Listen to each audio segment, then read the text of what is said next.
Hello. Hi. Welcome to the vlog again. I really haven't been updating and editing my tags. So that's something I need to do. I might do it on Friday, like do a week of them and then get back into the habit.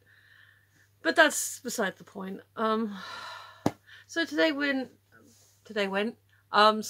lady from yesterday, basically she turned up, I said good morning, and she was like, what? And yeah, she actually spoke to me. I was singing along to, oh god, have I told you about this? So they've got a cover version of, like, basically there's a cover album of Greatest Showman, and it's like The Greatest Showman reimagined.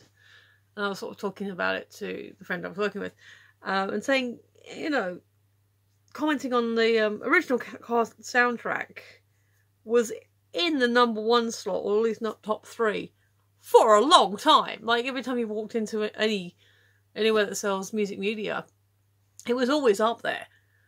And last I saw, and I think I noticed it once, but Reimagined was like, I think maybe top, like just lower top 10 or maybe top 15.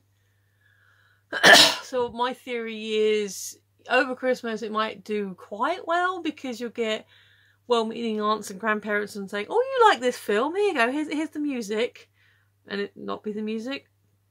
But anyway, I'm digressing. So I think they were playing Million Dreams again. I'm sorry, Pink, sweetheart, you actually do have a good voice. I like a lot of your music. When I hear it, I'm like, oh, that's fun, I'm enjoying this. But A Million Dreams is a song sung by 3 separate vocalists. Yes, 2 of them are the same character, but you can't. I mean, I've had it where duets have been sung by one person, or one person's, you know, or 2 people sing one song that was originally for one people. That's less so, but I've heard, you know, people have done it usually as a performance piece rather than an actual commercial record. But they try and change up what their voices sound like. All they've done with this track to make it sound like more than one person singing is they put like an echo. So they did digitalize the voice. They did echo effects on my voice. There's no even distinction between young Barnum and mature, you know, grown up Barnum. No. And these songs, I mean, This Is Me does work as a single because it is kind of an anthem-y song.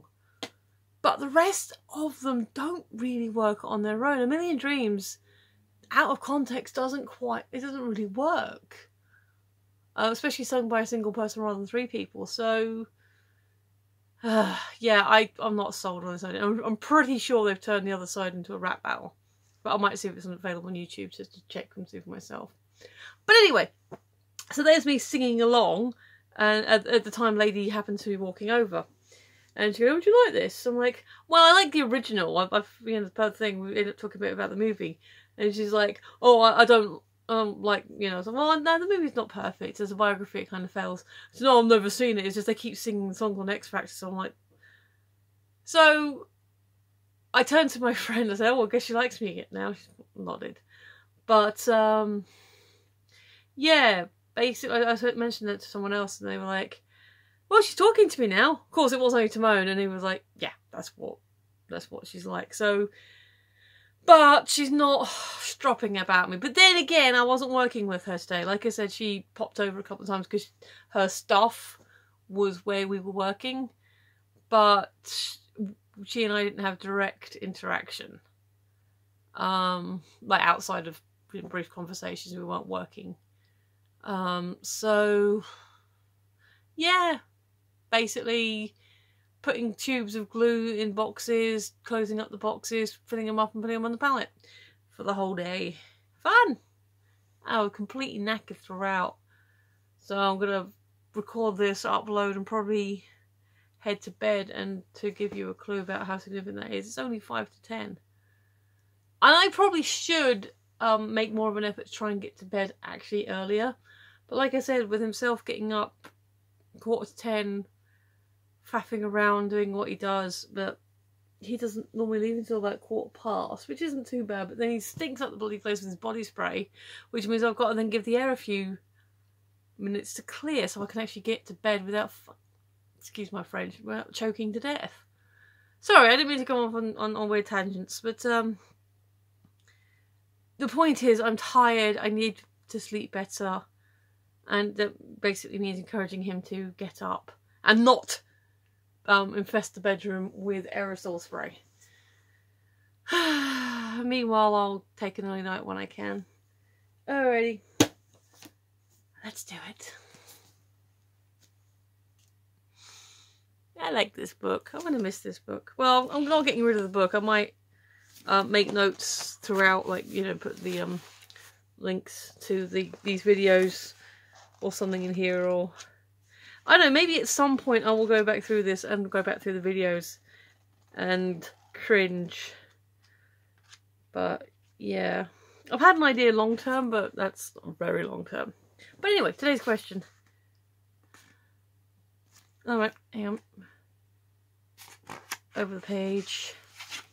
Oh, also, just so, since I was on the subject, what do you guys think of covers in general and cover albums, like where the entire album is covered? I mean, I'm not a fan of covers overall, but I think this one feels particularly egregious because it feels, you know, well, this is a popular thing, so let's cash in. It just feels very cynical to me. But anyway, today's question. Okay. Write about a time you felt overwhelmed by a problem. How did you solve it? What was it not write down? I'm going to talk about it. It depends on how you're defining being overwhelmed. Because I've been in situations where the situation is stressing. Now, I think I mentioned before I've worked in kitchens. I've done some different weird jobs. But I've worked in kitchens, and that's a high pressure, a high pressure job. Working in the shop, I've had moments where things have been like, oh my god. I've ended up, this is not right on my part, I'm not supposed to do this, you know.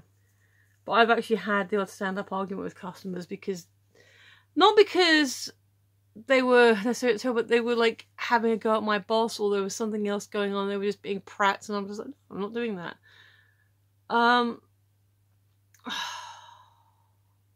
Just trying to think of like emotional overwhelm. Yeah, I mean, but sorry, I'm having trouble sort of articulating the moments and things. Like, I can get moments where I feel really kind of, everything's on top of me. And in the moment they can feel quite intense, but that doesn't necessarily mean it lasts for ages. I'm trying to think of an example, like, sorry, this is, I feel like there's an example just sort of right there waiting to say, go pick me, but it's not,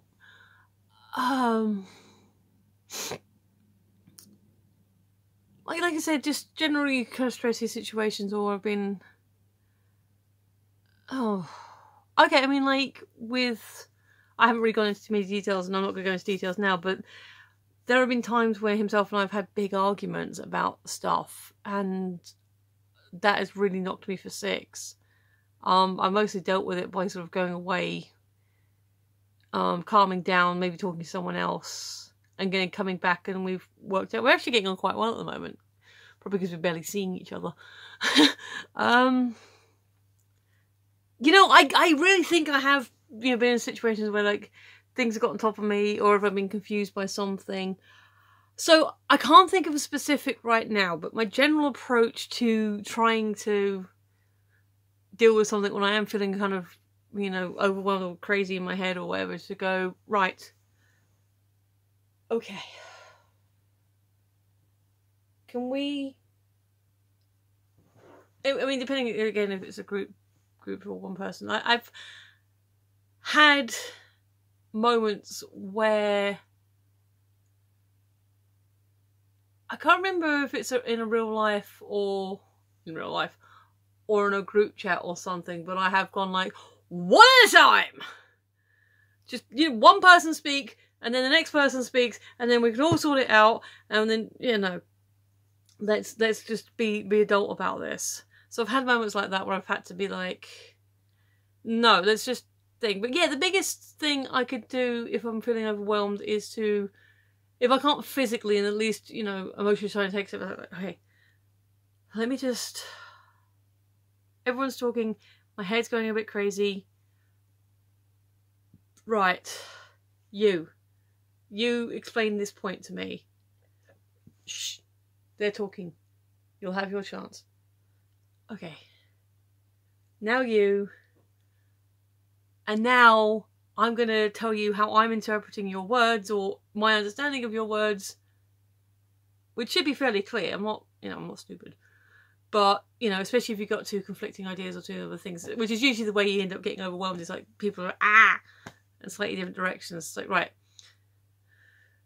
So what is the thing that I should be doing without getting into another argument, without, you know, and then processing it. So stepping back, reanalyzing, regathering the information, and then processing it in a way that, like, and verbalizing it, or, you know, saying it out loud, or writing it down, saying, okay, is this what you mean? Is this the way we're stepping forward?